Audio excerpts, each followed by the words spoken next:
Thank you for listening to Tikva Radio Show, the voice of hope.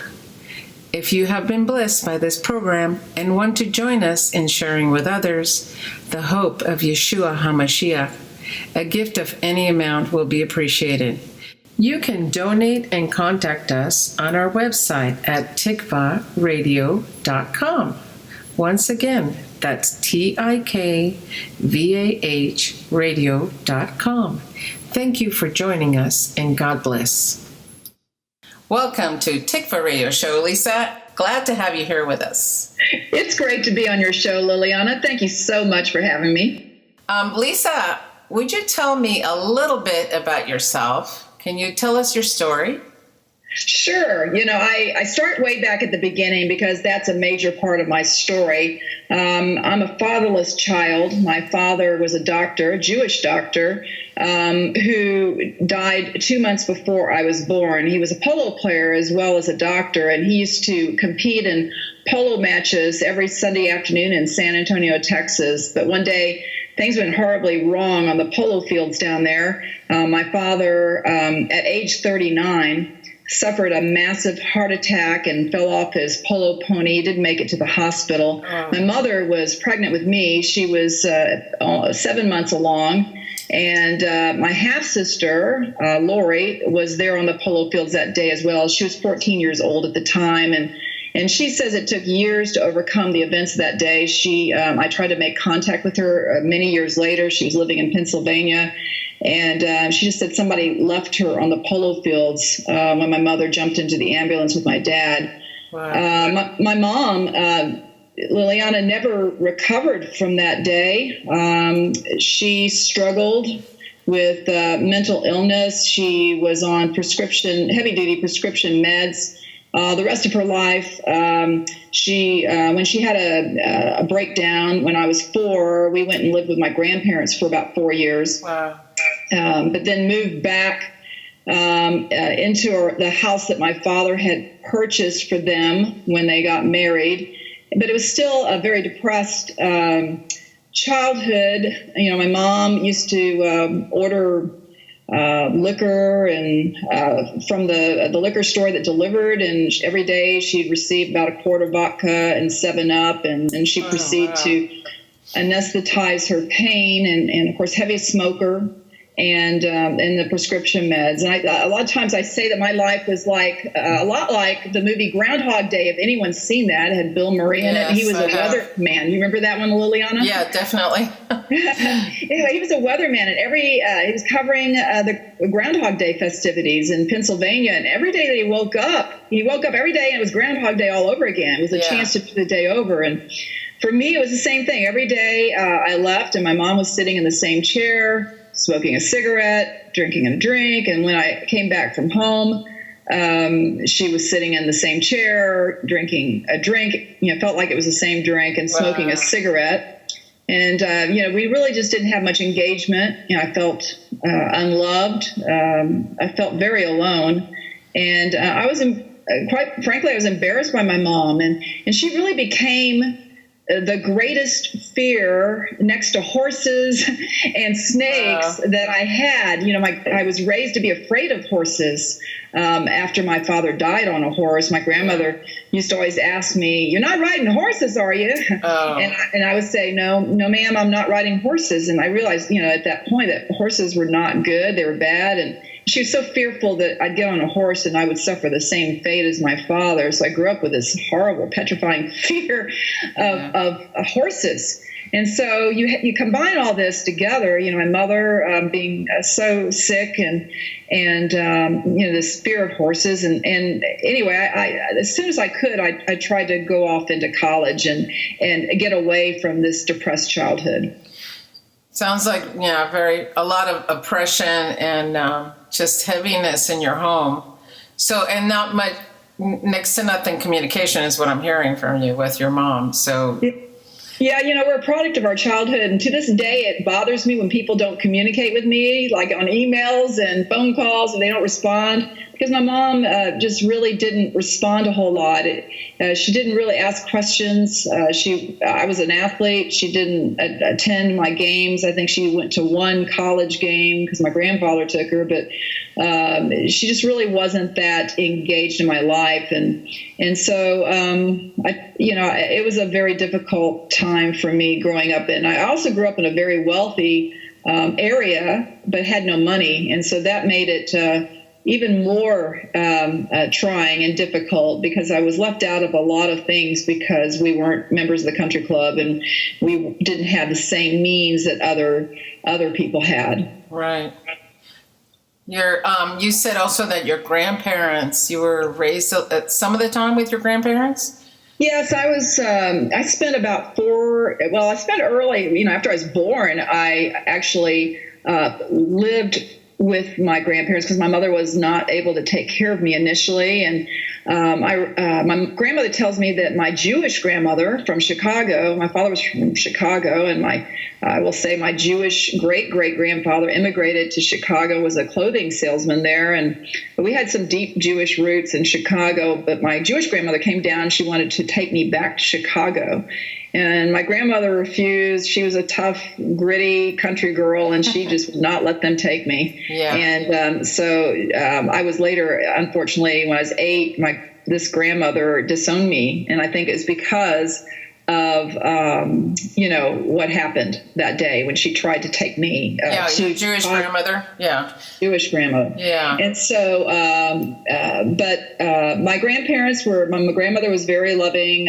She always was a warrior, worried about everything I did. And I had very fond memories of being there. It was when I went to live with my mother, and just my mother, myself alone, that I think some of the insecurity set in, and some of some of the difficulties and these feelings of being unloved began. So Liliana, as soon as I could, I was going to be off to college. But I do want to back up just a minute Sure. and say that in my sophomore year of high school, I had a friend who sat in front of me in English class, and the class ended early. And she turned around and she literally asked me if I wanted to accept Jesus, Yeshua, into my life.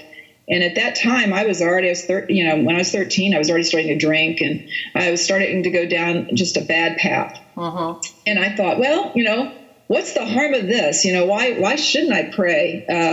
And so I did. I prayed this prayer. I asked God to forgive me of my sins, and I asked who I consider his son, Yeshua, to be a part of my life. I just basically, prayed this prayer, and miraculously, my life did change. I just couldn't believe the change I experienced.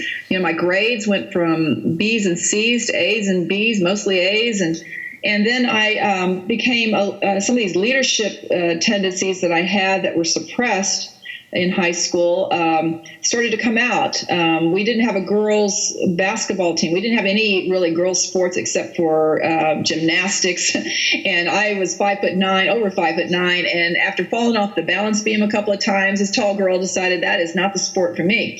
So I literally made an announcement on the loudspeaker and asked that any girls interested in playing basketball, I asked them to come to the gym after school. And immediately got called into the vice principal's office, who wondered what I was up to and what I was doing. And I explained to him that I thought it was time we had that. And he said, okay, report back. Well, we had 67 girls in the gym after school.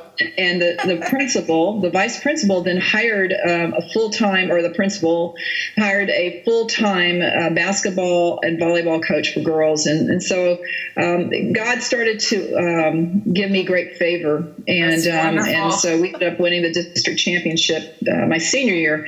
But went on to college, and I just really didn't feel I would ever look back on that part of my life. I was determined to make something of myself. And so I went into a very unorthodox career, sportscasting. Back then, only a couple of Miss Americas were in sportscasting, but I thought it was time for a woman who understood and knew sports to be in this career. I had always watched sports. I watched NFL football, golf, tennis, basketball. I was a big fan of the New York Knicks back then.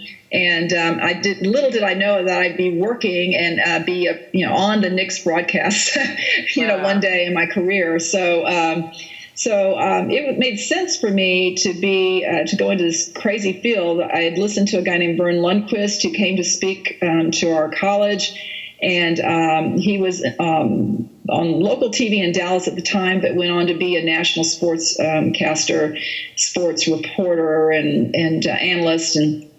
And so I don't even remember what he said, but I thought, that's what I'm going to do. I'm going to do it. And people tried to talk me out of it. And I said, no, this is what I want to do. I am going forward. And sure enough, I went on to graduate school to get some courses I needed and got an internship back with Vern Lundquist in Dallas at the ABC affiliate. Wow. Then ended up getting my first job in Chattanooga, Tennessee, 800 miles from my school, so it was a long journey for this girl. I mean, I was very adventurous, and I've always loved adventure. So I went to Chattanooga and then ended up back in San Antonio, my hometown, where my mother was, who my biggest fear, but it didn't have anything to do with her initially. I think I was meant to meet my husband. And so not long after I moved back to San Antonio to do sports there and to cover the San Antonio Spurs, which were, later NBA champions many times over, I met him, and we married and eventually had our first son, Kyle. Awesome. But my goal, my dream, Liliana, was to be a national sports caster on ESPN. ESPN was really new back then, and I just really loved the concept of 24/7 sports, and I that was my goal. My goal was to be on ESPN. So I hired a New York City agent. And sure enough, he came up not long after I hired him. He called me and said, I have an opportunity for you, Lisa. It's with HBO Sports, a program called Inside the NFL. I was familiar with it, and I thought, this would be great, but we have one little problem. I was 7 months pregnant with our first son, and I thought, I don't know if they're going to get past this big old belly of mine. I'm not so sure. But he said, let's try it. And I said, okay. So I flew to New York City for this interview. I put on the most slimming navy blue dress I could find, and realized that one thing about traveling pregnant, you should never take off your shoes in an airplane because you will not be able to put them back on. And I did that. And but I did some studying before the interview. I interviewed a great former Jewish athlete, Marty Glickman.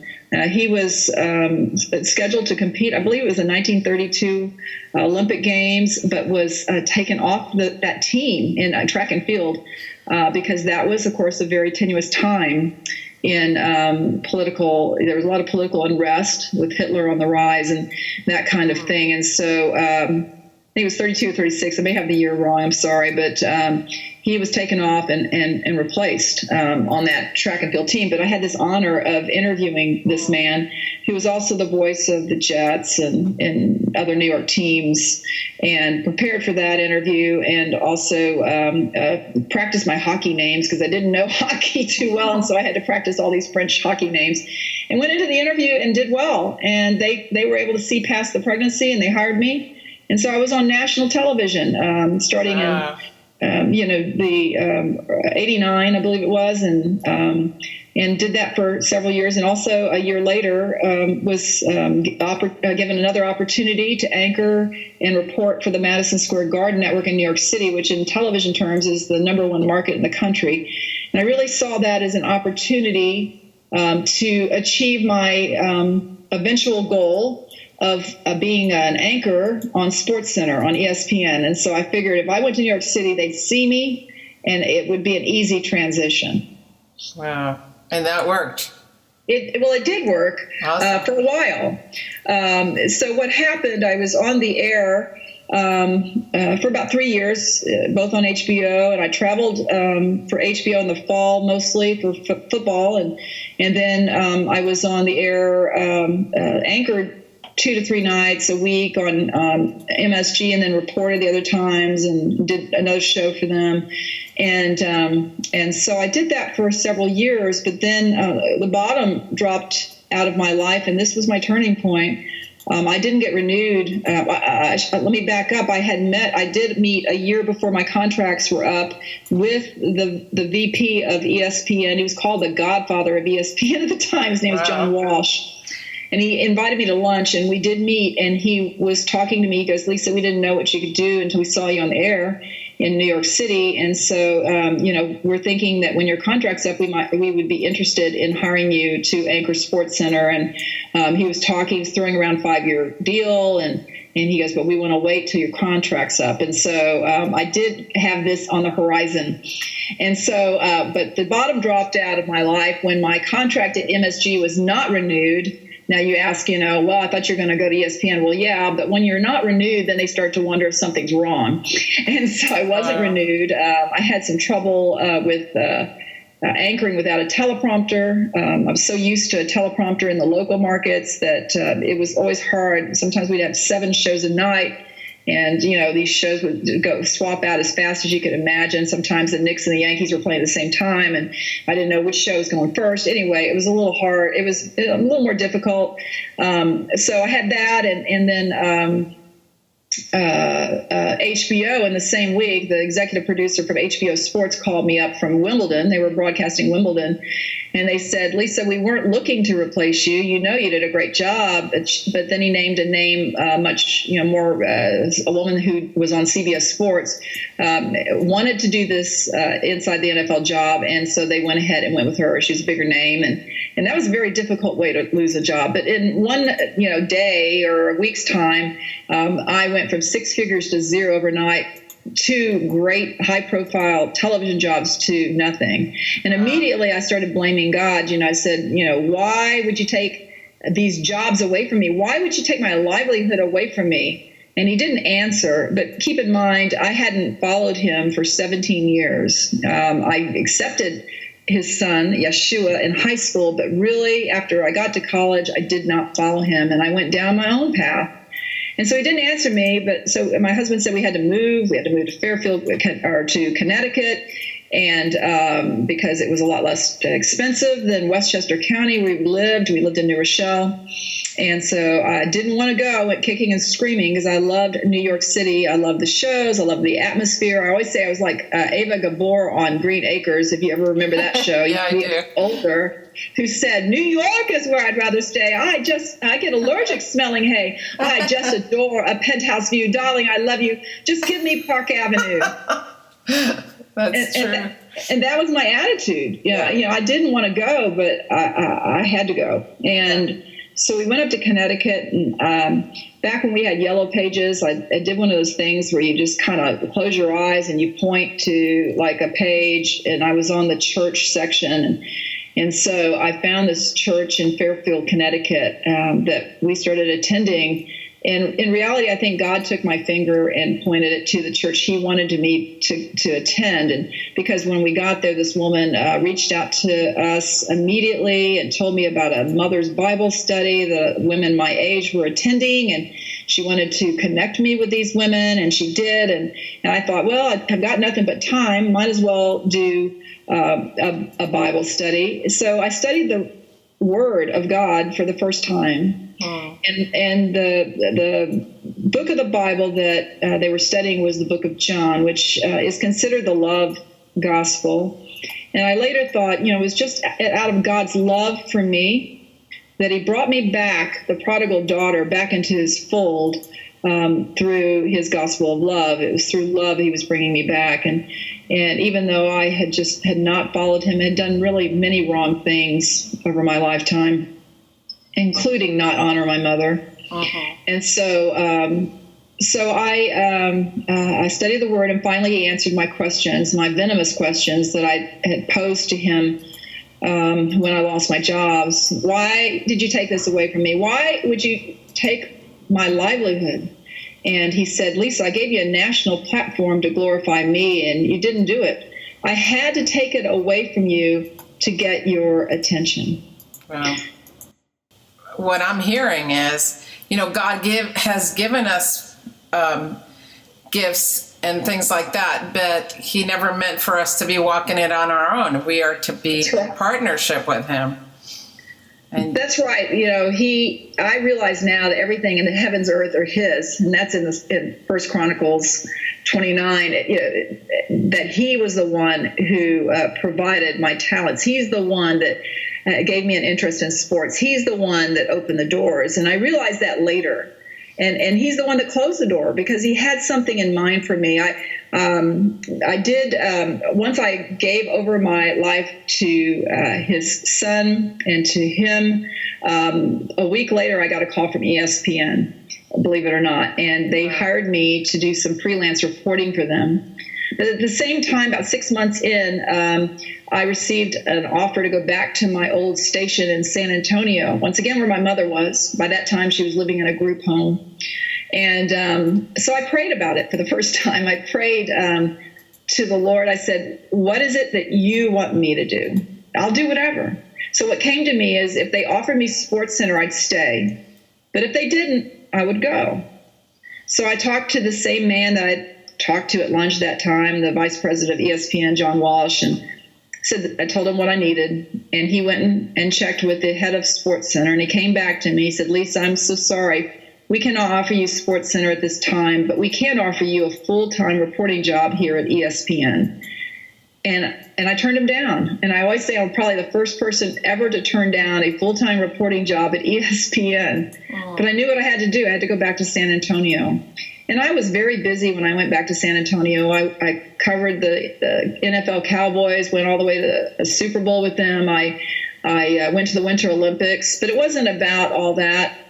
God called me back to honor my mother for the first time in my life. Okay. And honoring her meant going to see her regularly, providing for her needs. She had nothing. Taking her grandson to see her on a regular basis. And I had to forgive my mother. I had held so much resentment against my mother for so many years for her neglect and just for the life that I had to live because she just basically gave up. And so I had to forgive her because I realized I'd been forgiven for so much sinful behavior over my lifetime. Who was I not to forgive my mother? Yeah. So by the time she passed, I had not only forgiven her, but I had grown to love my mother, and I wanted to take care of her needs. And when she did die, I know I heard a voice that said, "Now you understand what my unconditional love is all about." Wow! Because it's easy to love the lovable, isn't it? Yeah. But it's not so easy to love the unlovable, and that is what God calls us to do. Yeah. Yahweh wants us to love those who are unlovable. And so it wasn't until I forgave my mother that God could begin to call me into ministry. He took me out of television after another 6 years in San Antonio and I segued into public relations. But it was there that I got a call to seminary, and I started attending classes part-time. It took me about 5 years, but I got a seminary degree. And then he called me to minister to women to help them overcome this past dysfunction. I started writing books. I wrote a book about insecurity. I'm finishing up a book that I know is, I believe this is the book that God is really going to use for his people, and it's to help those who are fatherless. We're living in a culture right now where so many people are fatherless for various reasons. It could be death. It could be a father who has left the family for one reason or another, or divorce, or just busyness, working all the time. So I think the culture needs it. And against the backdrop of my life, this book's, I'm finishing this book up, and wonderful. And so I had to, we have to forgive in order to in order to be used. Let me go back to the experience with your mom. I have a friend who said, I'm quoting her words, that the Lord meets you in suffering, how he uses it when it is released to him, redeeming what the enemy intends for evil. And what I'm hearing is what happened to your mom with losing your dad was not her fault. And then she had to walk through that without God's help. She did the best she knew to do with whatever was handed to her, which was probably not the best. A lot of times doctors deal with, giving antidepressants or whatever, and that people can get hooked and that becomes their lifestyle. And it's well-meaning, but they can get stuck in that place. And the thing is that you gave up your ESPN opportunity, which was huge, to go and be there in San Antonio where your mom was. And your mom needed you. She, I would assume that you were able to share Yeshua with her, but she needed to see God's amazing love. And she probably never experienced that before she started seeing what God was doing through her relationship with you, which was huge. And looking back, when we're done with life, I would think that if we don't do something like this and when we start looking at what's really, really important about whatever I've done in life, things like what you did with your mom are huge. I think it's an important thing. It's a lot more important than a television career or national television, because it's a commandment.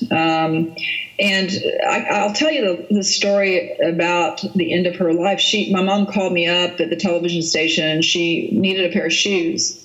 And I just felt an urgency to get her those shoes. I had come to the point where I really wanted to take care of her needs. And so I went out at lunch that day to find her a pair of shoes. But there was a reason. God was showing me it was urgent, because I got a call from her caregiver who said that she'd suffered a massive heart attack and was in a coma at the hospital, was not going to make it. Wow. So the last week of her life, I was there by her bedside, and I was stroking her hair. I was telling my mother how much I cared for her and loved her. And I know she could hear, because I know hearing's the last to go. But when she did know Yeshua. She did know him, because it was kind of a crazy way, but I knew she knew him. She wore a cross, and she said she knew him. And sometimes, she would just, when she'd go off her medicine, it was actually who she cried out to and anointed herself to be in his presence. So just a little crazy, but I knew she knew him. Yeah. And so she was going into Yeshua's arms. She was hearing me tell her how much I loved her, and just released her from all that, released her from any guilt or shame from the way she cared for me as a mother. Now, I'll tell you another story. I did forgive my mom, but what I didn't realize is that I hadn't really forgiven my dad for dying. I went through something called a father ladder, and they asked me, well, have you forgiven your mother? Oh, yeah, I've forgiven my mom. It was very easy to say that. But then they said, have you forgiven your dad for dying? And then just something overcame me. Emotion overcame me. Because if my dad had not died on the polo fields that day, my life would have been so much different. A doctor's daughter, I probably would have been into equestrian sports and played polo and all these things. My life forever changed on the polo field. So that day I had to forgive it. And I don't know if there's anybody in your listening audience who had a parent die very early, and you've grown up kind of angry about it. Well, you're going to have to let them go. You're going to have to forgive them for that, and believe it was really God's will for your life. And I know I wouldn't have been the person I am today if my mother had been right, if my father had lived. I'm not sure. I don't know if I would have liked who I would have become, some rich little girl, right, who had totally disregard for different people. Personality, definitely. I think it would have been different. Yes. I'm thankful for the life and the hardships and the trouble, because it has made me who God designed me to be. Yeah, and you've learned what is really valuable in life.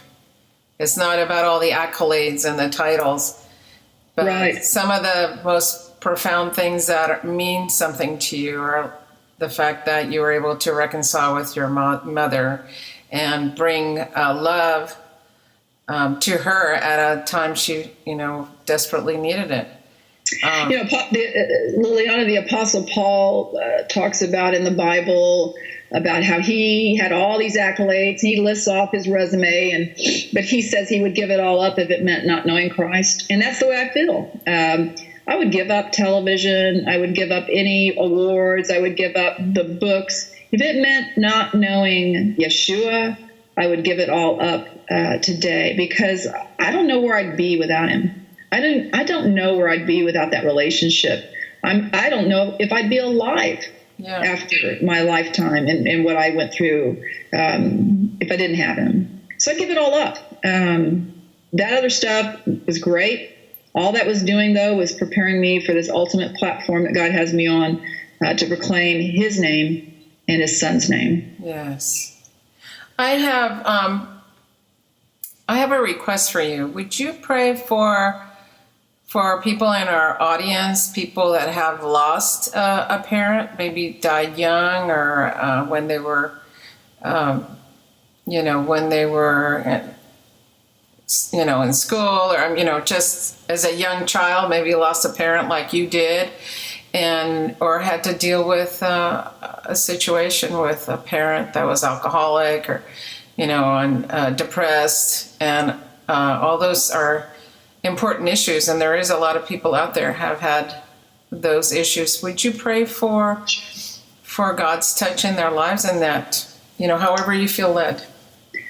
Okay, Father, I just praise you and thank you for this time, and I praise you for whoever is listening to this interview right now. Lord, you know who they are.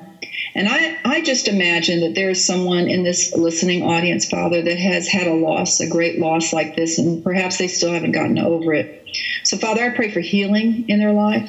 I pray that they'll be able to forgive that parent for the shortcomings and for perhaps the abandonment issues. Lord, I just pray right now that you'll work in their hearts, that you'll melt the hearts of stone, give them a heart of flesh, and show them, Father, that this was how they were shaped, and for your glory, and that you're going to use the pain, just as you've used the pain in my life to help others. So I pray, Father, now that you will just speak to their hearts, Lord, heal them. Your word says that you are a healer of the brokenhearted, so I pray for that healing over the broken hearts. I pray that they'll open up their hearts to you, Father, as they've closed off their hearts because of the pain.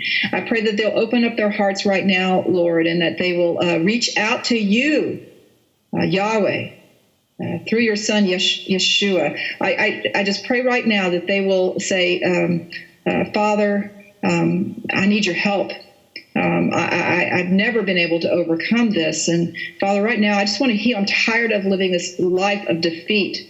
I want to know you in a more intimate way. I want to have love flowing through my heart again, rather than the pain and the hate and the resentment. I pray this over those who are listening today. And I thank you, Father, for the healing that only you can bring. Alcohol doesn't bring it. Drugs they don't bring it. Isolation doesn't bring it. Father, I just pray right now that there will be just a transformation in someone's life because of this broadcast. And I thank you for what you're doing right now as we speak. In the name of Yeshua, I pray. Amen. I really appreciated Lisa's transparency in sharing with us the challenges of growing up without a father. And then the fact that her mother was devastated by the loss and how that impacted her.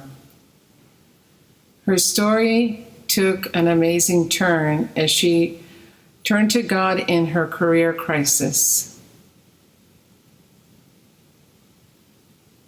What I'd like to talk about right now is what she found through that career crisis and how that led her to continue her life in a different way.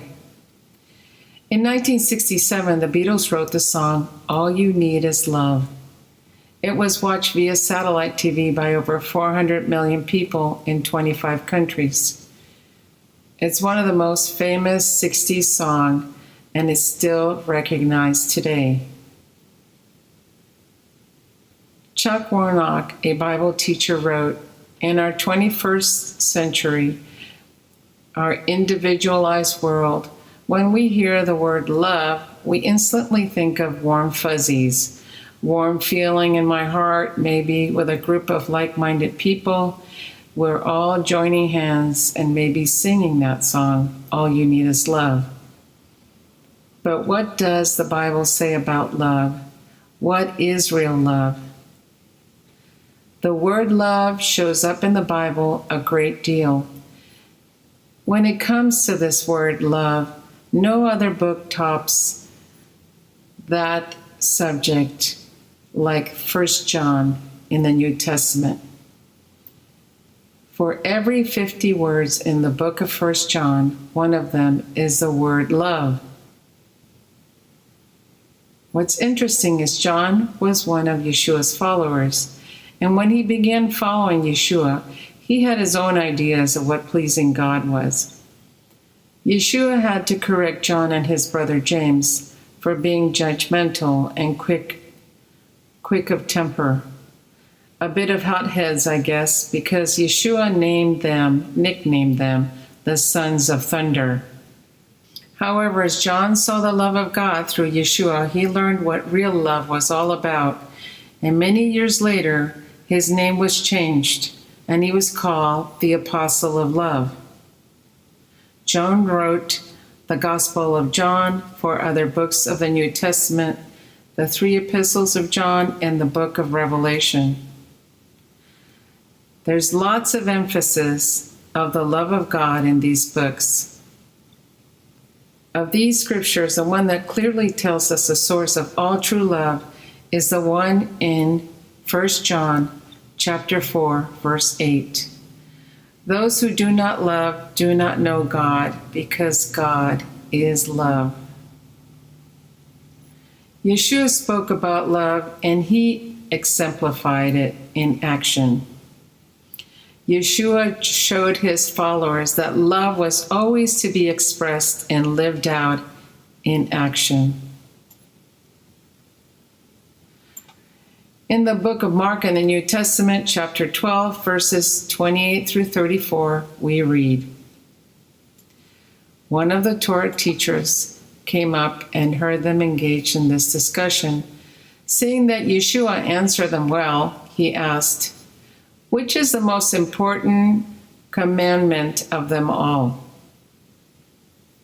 Yeshua responded by quoting the Torah, the book of Deuteronomy, chapter 6, verses 4 through 5. Shema Yisrael, Adonai Eloheinu, Adonai Echad. Hear, O Israel, Adonai our God, Adonai is one. And you are to love Adonai your God with all your heart, with all your being, and all your strength. The second is this, you shall love your neighbor as yourself. There is no other commandment greater than these. Well said, teacher, the Torah scholar said to him.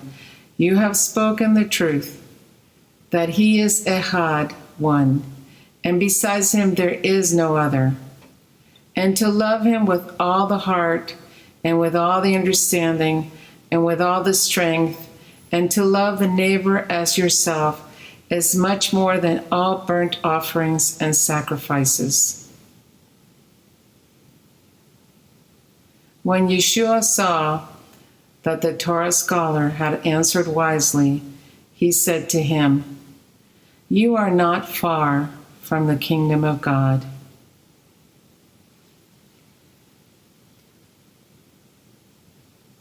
As we can see, Yeshua didn't choose one particular commandment, but he gave the general instruction that God had given to Moses to give to the people of Israel on how to live their lives.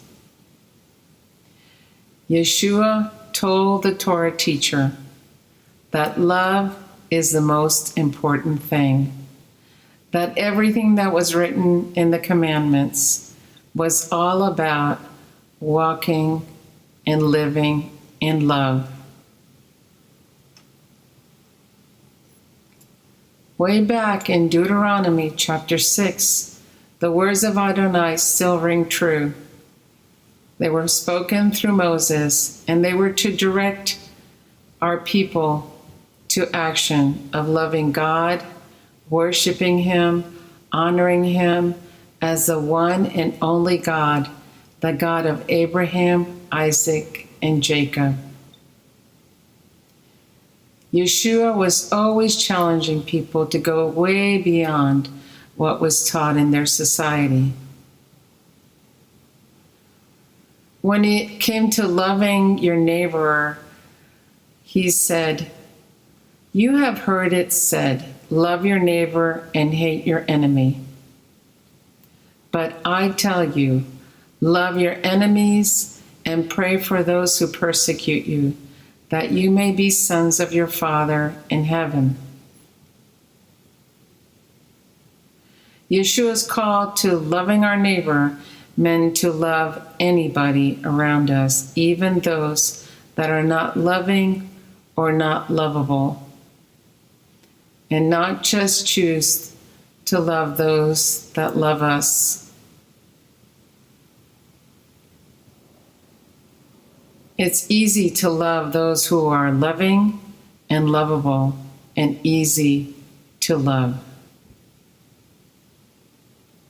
But it's another thing to choose to love those who are not loving, not lovable, or maybe even not capable of loving you back. That was the situation Lisa found herself. And for years she ran from that. And the fact is that it's only with God's love that we can love people that are not loving towards us, that are not lovable or able to be loved or able to love. It's only with God's love that we can do that. Yeshua taught what he lived, and he lived with a heart to show us how God deals with us on a regular basis. So how does God deal with us? With his unconditional love. It's a love that's way beyond human ability. It's not a love that's limited to what's deserved, to what feels right, to what you're in the mood for, it's not a love that is limited. God's love is without condition. In Matthew chapter 5, verse 43, we read, "He, your Father in heaven, causes the sun to rise on the evil and the good, and sends the rain on the righteous and the unrighteous." Lisa hadn't seen her mother for a long time. She had a lot of hurt and pain. And yet now she wanted to be compassionate with her mentally ill mother. She wasn't looking to go and receive that love that was missing, that her mother hadn't given her as she was growing up. She was looking to go love her mother. That's the love of Yeshua working in Lisa. When she received Yeshua, he gave her the ability to love her mother and others where she hadn't been able to do that before. Because Lisa experienced the great, amazing, unconditional love of God, she was able to go and love her mother and take care of her. You can only do that with the love of God. Lisa experienced the love of God when she didn't deserve it. And then she went to share that love with her mother. That is a powerful thing to do. She made all the difference in her mother's life, and she learned what Yeshua was teaching, that love is the thing that really counts, now and in the end. Love is the most important thing. Yeshua also taught us that we are to show mercy. What Yeshua teaches us is to love those who have hurt us, and that in doing so, we find freedom from unforgiveness. To walk in unforgiveness is a great weight that carries bitterness and resentment towards those who have hurt us. It could cause us to continue to be damaged for the rest of our lives. Yeshua knew that in forgiveness comes wholeness. He said, "Forgive and you will be forgiven." That's in the book of Luke, chapter 6, verse 37. We all need mercy and grace. When Yeshua died on the tree for us, he took all of our sins on himself as a perfect atonement sacrifice. As he died, he prayed to God to forgive those who had crucified him and said, "Father, forgive them. They don't understand what they are doing." That's Luke 23:34. Father, forgive them. They don't understand what they're doing. I believe there are those who are listening to this broadcast. You have experienced similar situation as Lisa. You might have had the loss of a father. You may have lived with a mother or father who was unable to love you because of their own frailties, their own brokenness. You might have felt like an orphan, and maybe you still do feel like an orphan. Maybe you had a parent or a guardian that neglected you or abused you. Whatever your pain and suffering was, Adonai can heal you. And he can take that pain and bitterness from your heart and fill you with his love. He has done it for Lisa. He has done it for many. He has done it for me. He wants you to trust him. He wants to do that for you as well.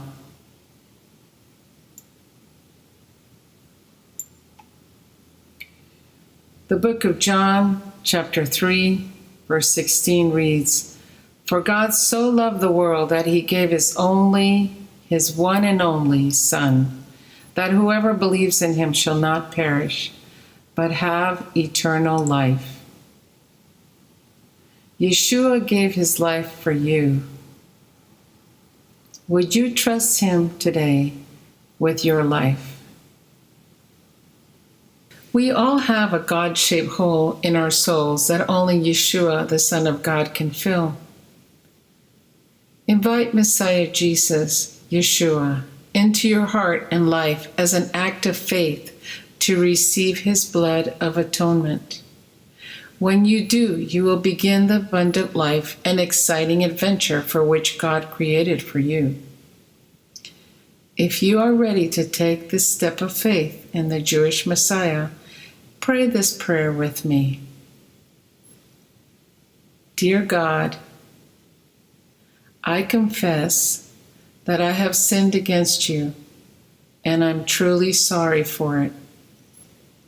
Messiah Yeshua, please come into my heart and life and cleanse me with your precious blood of atonement. Thank you for doing this according to your word. I'll do anything you want me to with your help. I really mean it, Lord. In your name, amen. Did you invite Messiah Yeshua into your life? Did you really mean it? Then where is Yeshua according to the Bible? God's word says, "Behold, I stand at the door of your heart and life and knock. If any man hears my voice and opens the door of his heart and life, I will come into him and will sup fellowship with him, and he with me," the Messiah Yeshua. And that's in the book of Revelations, chapter 3, verse 20. If you have invited Yeshua into your life, let us know by emailing us at our website at tikvahradio.org. tikvah.com. That's TIKVAH radio.com. You can also send us your questions or requests for special prayer by emailing us again at tikvahradio.com. We look forward to hearing from you.